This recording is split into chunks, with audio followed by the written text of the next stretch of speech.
കുറച്ച് നാളുകൾക്ക് മുമ്പ് നമ്മൾ ഫൈറ്ററിനെ ക്രോസ് ബ്രീഡിംഗ് ആയിട്ടുള്ളൊരു എക്സ്പെരിമെൻറ്റ് ചെയ്തിരുന്നു. അതിൻ്റെ റിസൾട്ട് കാര്യങ്ങളൊക്കെ നമ്മൾ അപ്ഡേറ്റ് ആയിട്ട് ഇങ്ങനെ ചാനലിൽ ഇടുന്നുണ്ടായിരുന്നു. അപ്പോൾ ഇന്ന് നമ്മുടെ ഫൈറ്ററിൻ്റെ കുട്ടികൾ ഏകദേശം കുറച്ച് വലുതായി ഇപ്പോൾ ഈ കാണുന്ന രീതിക്കായിട്ടുണ്ട്. ഏകദേശം കളറും വന്നു, നമ്മുടെ പേരൻസിൻ്റെ ഏകദേശം സദൃശമൊക്കെ വന്ന് ഇയർ കാര്യങ്ങളൊക്കെ ഡെവലപ്പായി. അപ്പോൾ ഇനി നമ്മളിവരെ എന്താണ് ബോട്ടിലിംഗ് ആണ് ചെയ്യാൻ പോകുന്നത്. ബോട്ടിലിംഗ് എന്ന് വെച്ച് കഴിഞ്ഞാൽ ഇവരെ സെപ്പറേറ്റ് ചെയ്തിട്ട് ഒരു കുപ്പിയിൽ അല്ലെങ്കിൽ കുറച്ച് വലിയ പാത്രത്തിലേക്ക് മാറ്റും. അതെന്തിനാന്ന് വെച്ച് കഴിഞ്ഞാൽ അവർ ഫുള്ള് ഗ്രോത്ത്, അത്യാവശ്യം നല്ല രീതിക്ക് ഗ്രോത്ത് കയറാൻ വേണ്ടിയിട്ടാണ് അങ്ങനെ ചെയ്യുന്നത്. അപ്പോൾ നമ്മൾ അതിനെങ്ങനെയാണ് ചെയ്യുന്നത്, എന്തിനാണ് അത്, എന്തൊക്കെ കാര്യങ്ങളാണ് നമ്മൾ ചെയ്യുമ്പോൾ ശ്രദ്ധിക്കേണ്ടത് എന്നൊക്കെയാണ് നമ്മൾ നോക്കാനായിട്ട് പോകുന്നത്. അപ്പോൾ ആദ്യം തന്നെ നമ്മൾ ഇവരെ പിടിച്ചു മാറ്റണം. അപ്പോൾ കുറേ നേരത്തെ കഷ്ടപ്പാടിന് ശേഷം നമ്മൾ അങ്ങനെ പിടിച്ചു മാറ്റിയിട്ടുണ്ട് കേട്ടോ. ഇവരെ ക്ലാസ്സിലിട്ട് കഴിഞ്ഞാൽ ഏകദേശം ഇതുപോലെ ഇരിക്കും കേട്ടോ കാണാനായിട്ട്. ഏകദേശം നമ്മുടെ പേരൻസിൻ്റെ സിമിലർ ആയിട്ടുള്ളതും പേരൻസിനായിട്ട് ബ്ലോണ്ട് ആയിട്ടുള്ളൊരു കളറുള്ളൊരു മെയിലിന് നമുക്ക് കിട്ടിയിട്ടുണ്ട്. ഒരു ഫീമെയിൽ ഉണ്ടെന്നാണ് നമ്മുടെ ഒരു വിശ്വാസം.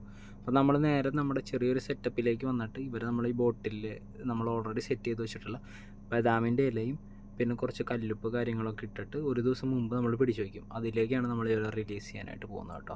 ഇപ്പോൾ ഈ കണ്ടുകൊണ്ടിരിക്കുന്ന മെയിലാണ് നമ്മൾ ബ്ലോണ്ടായിട്ട് മെയിലിൻ്റെ ഫീമെയിലിന് കളറൊക്കെ വന്നെന്ന് പറഞ്ഞാൽ അതിൻ്റെ ചുണ്ടത്തൊരു ലിപ്സ്റ്റിക് ഇട്ട് പോലത്തെ ഒരു കളറൊക്കെ ഉണ്ട് കേട്ടോ. അപ്പോൾ ഇനി ഇവർ ഫുള്ള് ഗ്രോത്ത് ആയി കഴിഞ്ഞാൽ എങ്ങനെ ഉണ്ടാവും നമ്മൾ എക്സൈറ്റഡ് ആണ്. അപ്പോൾ അതൊക്കെ നമുക്ക് ഇനി അടുത്ത വരുന്ന വീഡിയോകളിലൊക്കെ ഇട്ടിട്ട്